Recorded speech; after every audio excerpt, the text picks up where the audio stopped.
Assalamualaikum warahmatullahi wabarakatuh. Apa kabar sobat kalian? Jumpa lagi di channel Ramadan ini. Kali ini kita akan membahas berita dan masih hangat diperbincangkan, yaitu tentang bocoran tentang sistem pemilu dari proporsional terbuka, ya, putusan MK dari proporsional terbuka menjadi tertutup oleh Denny Indrayana dan coba untuk direspon oleh Mahfud MD. Nah, kembali lagi responnya hal yang tidak diinginkan, yaitu ya pendekatan pidana, ya.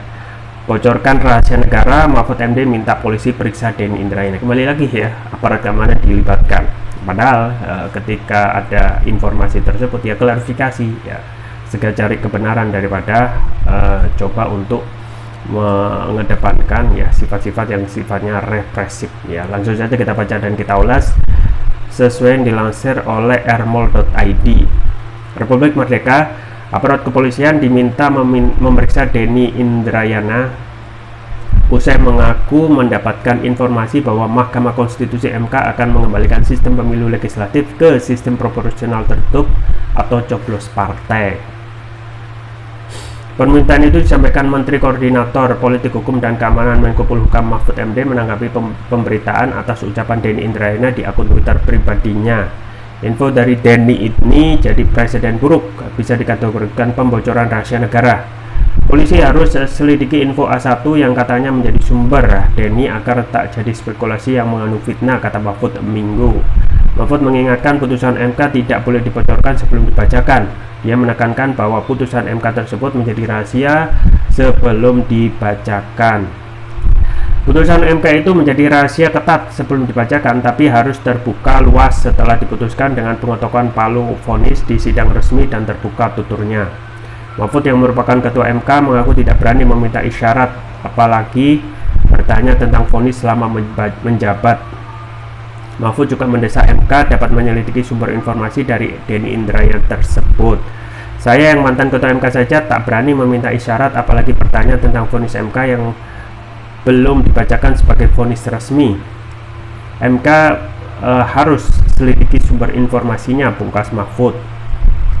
Mantan Wakil Menteri Hukum dan HAM Wamenkumham yang kini berprofesi sebagai advokat, Denny Indrayana mengklaim mendapatkan informasi mengenai putusan Mahkamah Konstitusi MK perihal sistem pemilu legislatif yang akan kembali ke sistem proporsional tertutup atau coblos partai.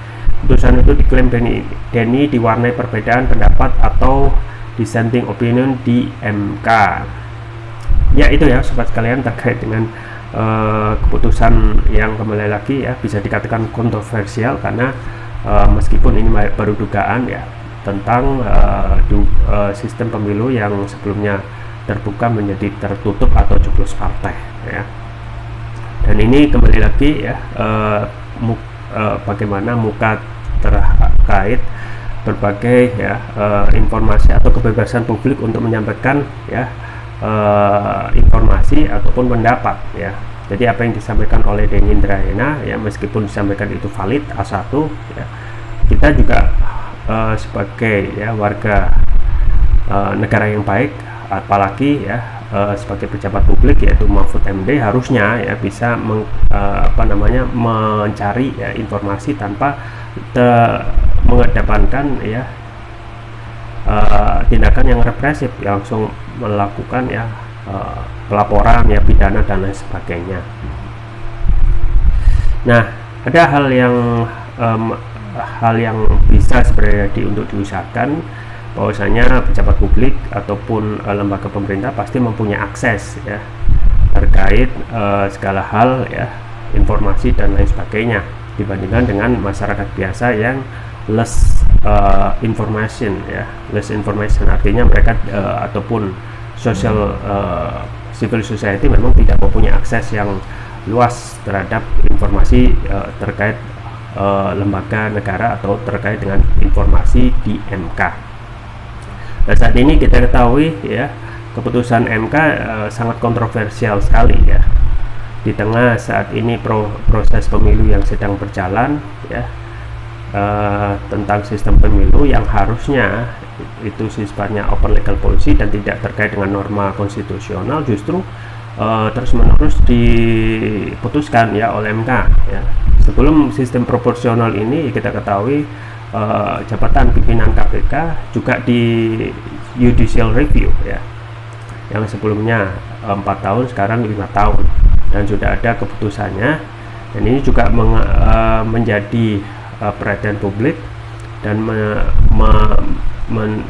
memunculkan pertanyaan apakah ini sifatnya berlaku surut atau berlaku nanti setelah pemerintahan baru itu berjalan ya. Masih ada kebingungan di publik, dan juga banyak sekali spekulasi yang muncul di publik ya, bagaimana keputusan ini bisa ya, keputusan tentang perpanjangan masa jabatan KPK ini ya, implikasinya adalah pasti akan menimbulkan banyak ya kekacauan, dan spekulasi publik menyampaikan informasi tentang motif politik yang sangat kental menjelang Pilpres di 2024. Nah, saat ini kita ketahui termasuk juga terkait sistem pemilu dari terbuka dan tertutup ya. Ini juga menjadi pertanyaan ya, kenapa terus-menerus menjadi bahasan di saat-saat ini kepentingan ataupun ya terkait pemilu itu ya, ataupun kepentingan rakyat itu ya justru diabaikan gitu ya. Kita ketahui ya, copras-capres ya, informasi copras-capres itu sudah sangat penuh di tengah-tengah masyarakat. Siapa yang akan benar-benar menjadi atau resmi berkontestasi ya dalam Pilpres 2024, termasuk cawapresnya pun juga terkait siapa yang akan benar-benar ya resmi dan tidak jadi dijegal gitu ya. Itu pun sudah penuh. Nah, sekarang sudah muncul ya hal yang kontroversi lagi dari keputusan MK yang tentu saja akan membuat kebingungan publik ya terkait sistem coblos partai ya, sistem coblos pemilu, apakah coblos orang ya, atau sistem pemilihan terbuka atau tertutup coblos partai. Nah, kalau kita melihat judicial review yang diajukan oleh beberapa orang ya terkait sistem pemilu ini ya, hampir rata-rata tidak mempunyai legal standing gitu ya. Nah, ketika ada tuntutan tentang presidential threshold ya yang diajukan oleh beberapa tokoh ya, termasuk juga partai politik ya, justru legal standing itu dipermasalahkan dan akhirnya terus-menerus ditolak ya. Nah, ketika saat ini ada judicial review tentang sistem pemilu terbuka atau tertutup ya, ini justru terkesan dikabulkan ya.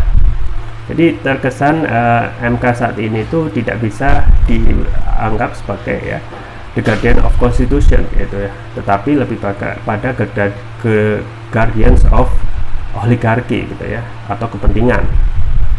Bagaimana kepentingan itu seakan gampang sekali ya diputuskan kalau sesuai dengan kepentingan kekuasaan ya. Nah, atau jadi ya mahkamah keluarga.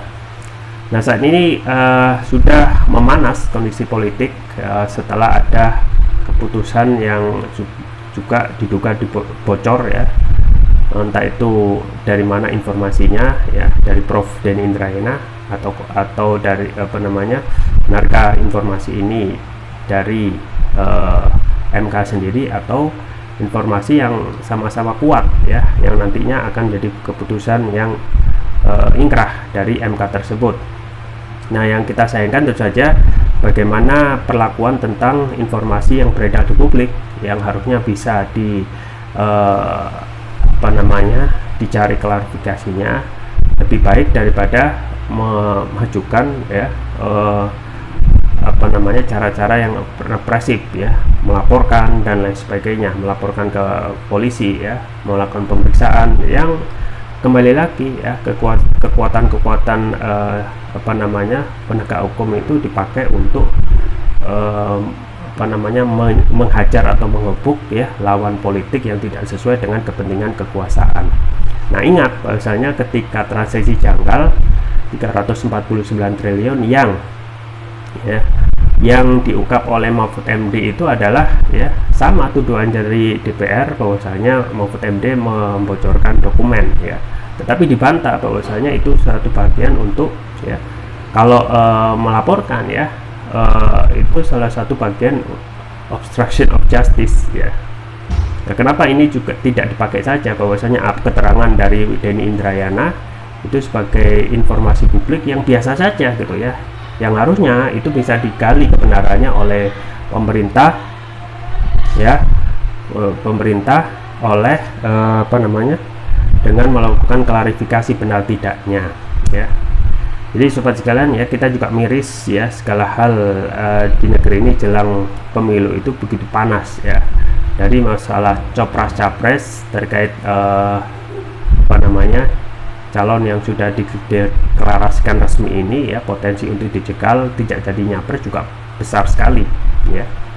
Misalnya apa yang disampaikan oleh lembaga dari CSIS ya, Wanandi menyampaikan nanti potensi untuk maju dalam kontestasi pilpres hanya 2 pasangan ya. Nah, entah itu apakah hanya Anies versus koalisi istana atau dua-duanya all president's men gitu ya, antara Ganjar dan Prabowo ya. Nah, ini juga memunculkan ya presiden yang buruk tentang potensi kecurangan yang terjadi ke depan ya. Bahwasanya kecurangan itu yang menjadi persoalan tentang pemilu itu ya akan menjadi ancaman, dan akhirnya hasil pemilu itu ya sudah bisa ditentukan. Nah, kita ketahui ya, selain terkait masalah proporsional terbuka atau tertutup ya, ini adalah persoalan ya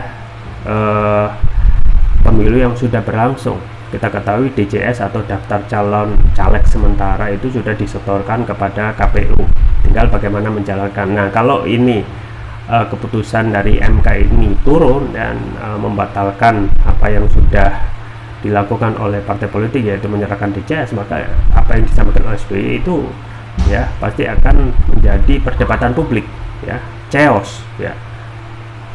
Bagaimana ya proses sudah berjalan ya, kemudian juga akhirnya bisa dibatalkan hanya dengan keputusan dari MK.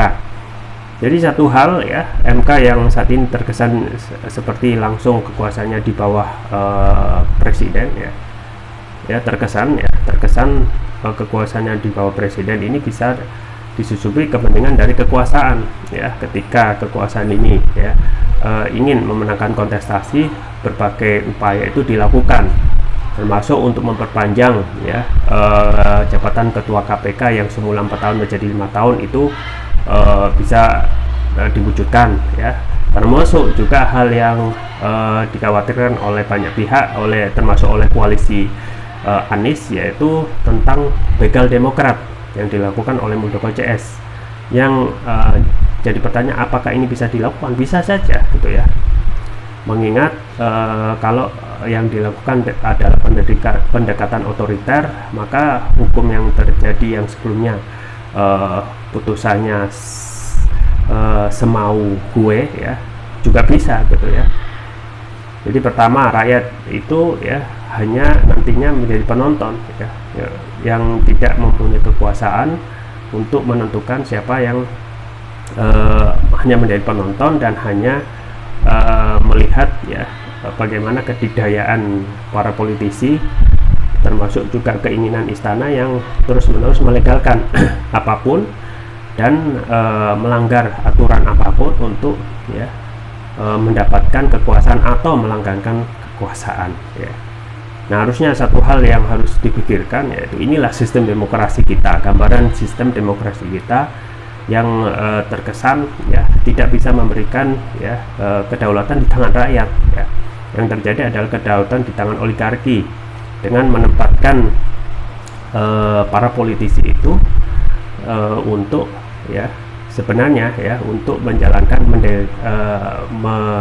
akomodasi kepentingan oligarki, menjalankan bisnis ya, menjalankan upaya untuk menaikkan bisnisnya melalui kerjasama simbiosis mutualisme antara oligarki dan juga ya para politisi dan juga partai politik ya, dengan aturan-aturan yang gampang sekali untuk bisa digolkan dengan ya hanya membalikkan tangan. Ya, kita tunggu saja ke depan tentang dugaan ya rahasia dokumen negara yang diduga bocor ini, dan juga informasi yang didapatkan oleh Denny Indrayana terkait benar nggak gitu ya MK nanti jadi memutuskan sistem pemilu yang ini harusnya open legal policy ya, yang tidak bersangkut paut sama sekali dengan norma konstitusi, yaitu dari sistem terbuka menjadi tertutup, yang akhirnya nanti sama seperti kondisi seperti Orde Baru ya, bakal caleg atau calon legislatif itu dipilih dengan keputusan prerogatif partai, entah itu ya karena tertutup, entah itu calegnya koruptor ya, mantan koruptor, atau yang tidak memenuhi syarat ya. Kita tunggu saja ke depan. Itu saja yang bisa saya sampaikan, semoga bermanfaat. Jangan lupa like, share, dan subscribe. Sampai jumpa lagi. Wassalamualaikum warahmatullahi wabarakatuh.